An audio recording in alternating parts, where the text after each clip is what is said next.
So hello everyone, my name is Vesna, I'm from Cambodia, and here we have Miss Jocelyn. She's from Costa Rica, which is my dorm mate, and we're here today to talk about MEXT Scholarship. So Miss Jocelyn, so what is MEXT Scholarship?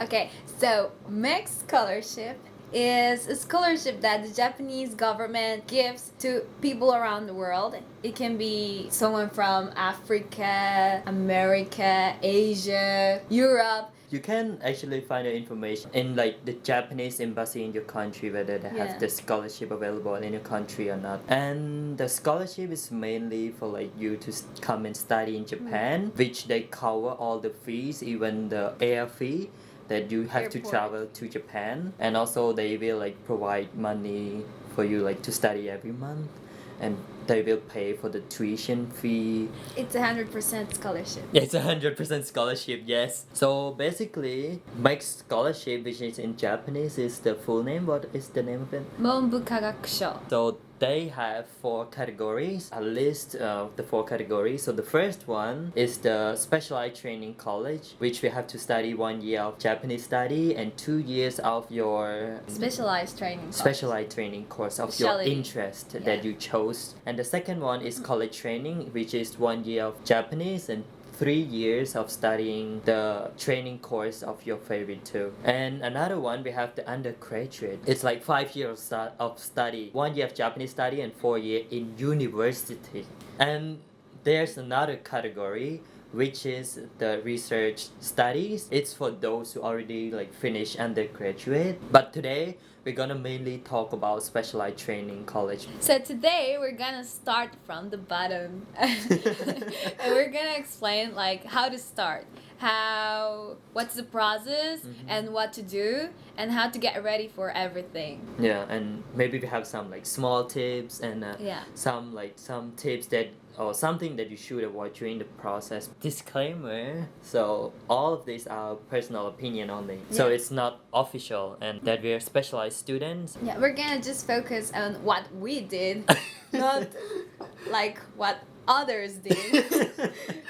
And it's mainly on the specialized training college. Yes. So there are 5 important steps that you should know before you apply for the scholarship. First one is the finding about MEXT Scholarship and where to find it. And the second one is applying for MEXT Scholarship. And for the third one is like they will have written examination after you applied it. And for the fourth one is the interview process after you already passed the written examination. And the fifth one, after you pass the interview, they will have like final screening that you have to wait for like 5 or 6 months. So the process is quite long.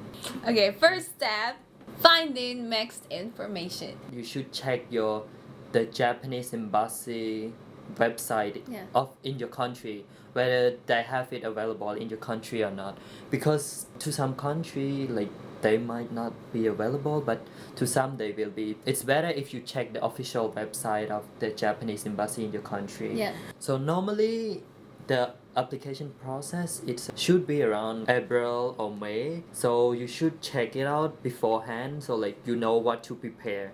So, in my case, in Costa Rica, every year is exactly the same.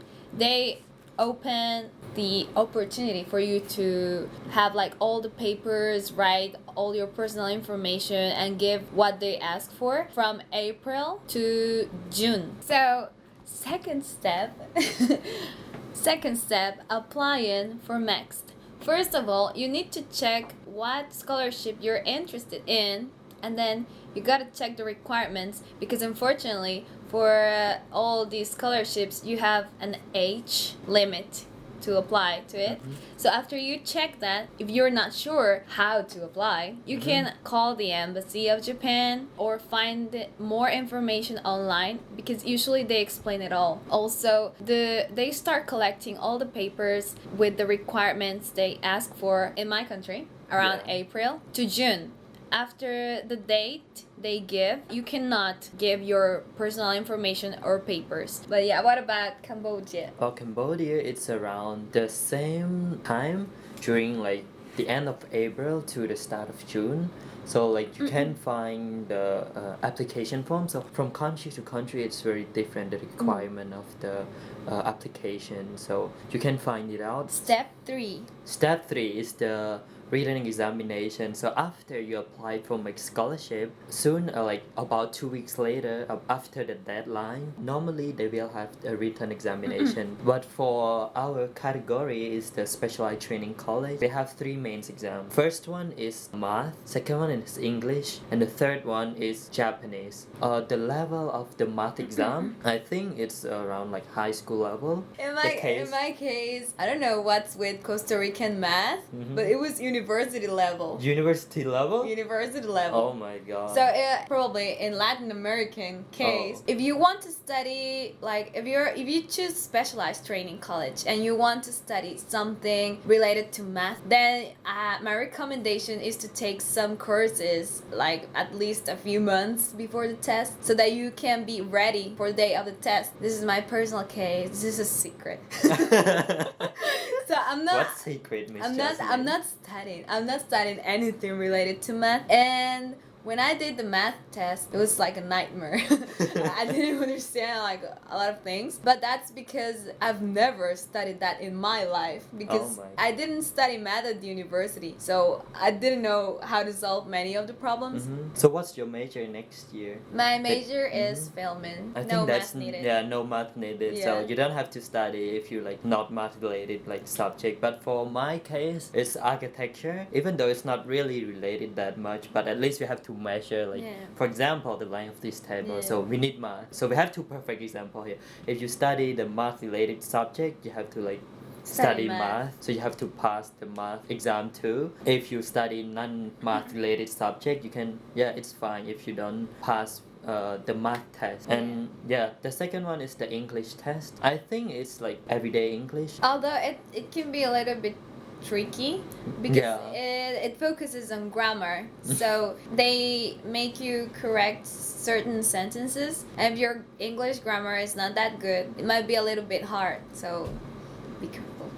but most of the question are like it's multiple choice, so you don't have to write an answer. You just choose A, B, C, or D. Oh yeah, but for math, it's not multiple choice. Like that. It's not multiple choice. Not like that. You have to calculate everything. You have to like get it out. Write it. You have to write like the number, the answer. So there's no way to. It's really hard. Yeah, it's really hard. It is hard. It's hard. And also, the last and the biggest exam is the Japanese exam. So normally for like math exam and English exam, it's only 1 hour the exam period. But for Japanese exam, it's 2 hours. What I could did is the math and English only, but for the Japanese exam, it's 0 like penny. So if you don't know Japanese, don't be discouraged. You can focus on your math and English. If you score good in both of them, you have a high percentage of passing to come. What about your case? You did not like focus much on math. Well, in my case, I did study Japanese for a long time, but basic Japanese, right? Yeah. So in Costa Rica, they give you 1 hour to take every test. So it's 1 hour of, I think we started with math. Yeah, so we started with math, and it was a traumatic experience. After math, I was so worried about the rest. But then for math, it's 1 hour, and as he said, you have to fill in the blanks. You have no multiple choice. After that hour, the English test comes, and it's again, in my case, 1 hour to do the English test. And then the last test is Japanese, and in my case it's just 1 hour as well. And the test it was kind of divided in 3 parts. Like it has like a very easy basic part, then a kind of intermediate part, and finally like an advanced part. But if you've been studying basic level, or if you know JLPT and Go and N4, which is like the Japanese language proficiency test, then you're gonna be fine with that test. In my case, apply to other MEXT scholarships, and I've taken Japanese tests, and they were very hard, but I don't know why, for specialized training college, the Japanese level test is lower, so it was kind of easy for me. One thing I was said was that when you do the tests, you need to have at least 2 tests that are really good or Yeah. kind of okay. I didn't know any Japanese, so I rely on my English and math. But if you don't know math, you have to rely on English and Japanese. I think if your Japanese test is high, the chances are higher. Like even the Yeah. Japanese test, they have like mock exams you can find in like Study Japan website, which you can go to the Japanese embassy website of your country and you can go to the scholarship section. If they have the scholarship, they will have another link to page that they have all the exams, so you can find it out and test it out by yourself. Step 4, interview process. So interview process. So for example, if you pass the written examination stage, there's the next stage is the interview process. If you pass that stage, they will recommend you to the Japanese government and they will select you later. Yeah. But it's very important stage. So after 2 weeks after they release the result, which is about in July, they will announce a date for you to like come to the interview. Can you talk about the experience about your interview? In Costa Rica, a lot of people apply and they don't give the scholarship to everyone. Usually, they give one scholarship to one student. So if it's a specialized training college, usually one person receives it. And if it's like undergraduate, only one person get it, and so on and so forth. So usually the amount of Costa Ricans that come to Japan because of Mambuka Gakusho tend to be like 4. 4 every year only? Yeah. But this year was a little bit different because I got the specialized training college, but 2 guys got the college training, but still only 3 Costa Ricans came. What about your experience? From my experience, from I know from different country, they will select a different number of student. So for example, like she told you earlier, for Costa Rica, they only choose like 1 person per category. But for Cambodia, for the specialized training college only, around 30 students every year who pass the written examination, who go to the interview process. And after that, the interview process is quite simple. It's like mainly they have like 4 people like interviewing you, 3 people, different like from each country. And you go in there and they will ask you like basic question, let you introduce yourself, why do you want to study in Japan, what do you think of Japan, and some other tricky question that they will follow up with your answers that you answer to that question. Yeah, actually, I think every scholarship is different. Like specialized training college, in my case, in Costa Rica, we speak Spanish. So the whole interview was in Spanish. I wasn't expecting that. I thought it was gonna be in Japanese or English, but it was all in Spanish. And then there was just a small part in which they told me like, we want to see your English level, how good it is. And they asked me some questions in English just to see my level. I was surprised because I was really expecting like a whole English or whole Japanese interview. For an interview, I think you should prepare a little bit about the country you're gonna be visiting. And also about like the subject that you're gonna study in Yeah. Japan. So for example, in my case, I'm gonna study about architecture. So they asked me, why do I want to study architecture in Japan? Yeah, they always ask that. And after I answer, and they asked me continue like, what is special about architecture in Japan? Who is your most favorite Japanese architect? Yeah. What's your favorite Japanese architecture style? And stuff like they will follow up like from your previous answer. So Yeah.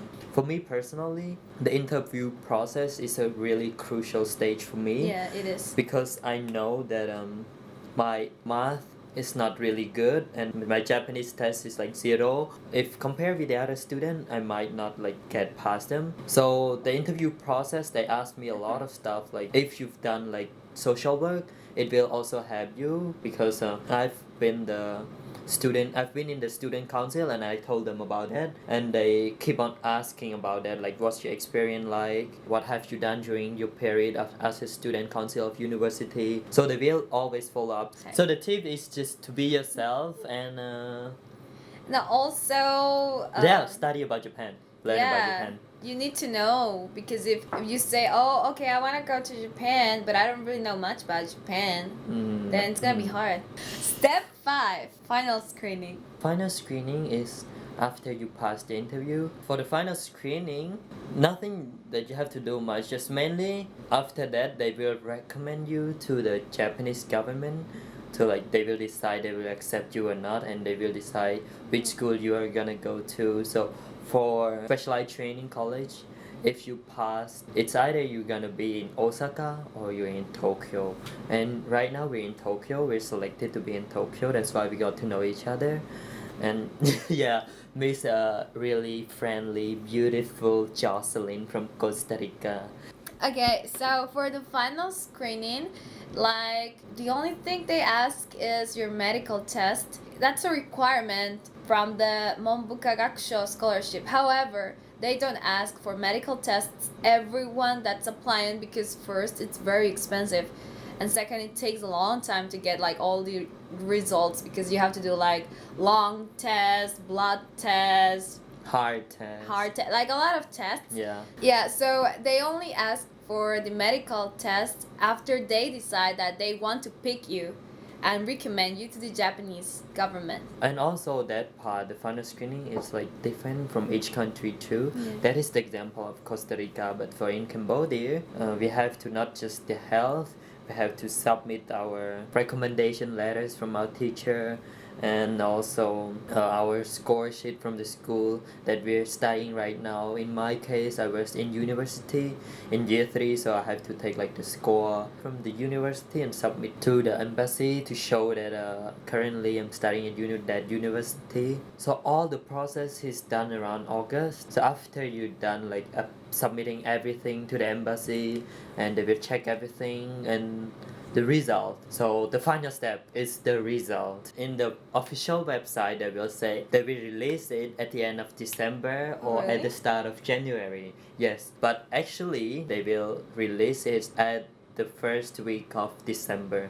So you have to check it, or maybe like they can call you from the embassy. They will Yeah, actually mine was like that. For like after the interview, few weeks later they told me that they were going to select me, to recommend me to the Japanese government, and then a long wait, and they were 4 months. Yeah, during that time they told me if they choose you, we're gonna call you and tell you that you've been chosen by the Japanese government to have the scholarship. And well, they called me, but I was in class, so I didn't pick up the phone, and they sent me an email saying congratulations, you've been selected by the Japanese government. So in my case was through an email.